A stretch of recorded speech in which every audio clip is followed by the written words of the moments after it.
తాకట్లో ఉన్న మీ బంగారాన్ని విడిపించి ఆ రోజు ఆన్లైన్ రేటుకి కొంటాం. Sharma gold company. పహల్గాంలో ఉగ్రదాడి నేపథ్యంలో జమ్మూ కాశ్మీర్లో ఉగ్రవాదుల ఏరివేత కార్యక్రమం యుద్ధ ప్రాతిపదికన కొనసాగుతోంది. ఆ క్రమంలో ఉదంపూర్ జిల్లా బసంత్గఢ్లో ఇవాళ జరిగిన ఎన్కౌంటర్లో ఒక ఆర్మీ జవాన్ మరణించారు. ఈ మేరకు సైనికాధికారులు వెల్లడించారు.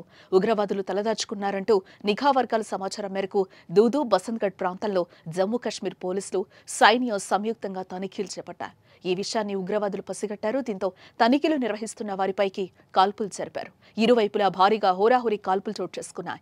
ఈ కాల్పుల్లో జవాన్ తీవ్రంగా గాయపడ్డారని, అతడికి చికిత్స కోసం ఆసుపత్రికి తరలించామని చెప్పారు.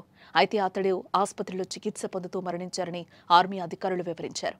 ఎక్స్ ఖాతా వేదికగా వారు ఆర్మీ అధికారులు తెలిపారు.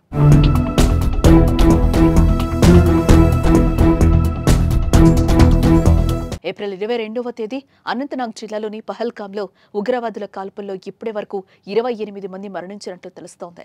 దీంతో కేంద్ర ప్రభుత్వం వెంటనే అప్రమత్తమైంది.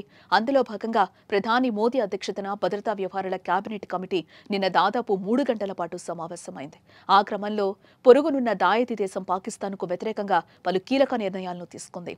సింధు నదీ జలాలను నిలిపివేసింది. అలాగే అటారీ వాఘా సరిహద్దును మూసివేసింది. ఇక న్యూఢిల్లీలోని పాక్ దౌత్యవేత్తను పిలిపించి దేశం విడిచి వెళ్లాలని ఆదేశించింది. అందుకు వారికి వారం రోజులు గడువు విధించింది. మరోవైపు పాక్లోని భారతీయ రాయబార కార్యాలయ సిబ్బందిని వెనక్కి రావాలని ఇప్పటికే కేంద్రం స్పష్టం చేసింది. అలాంటి వేళ ఇరు దేశాల మధ్య పరిస్థితులు ఒక్కసారిగా ఉద్రిక్తంగా మారాయి.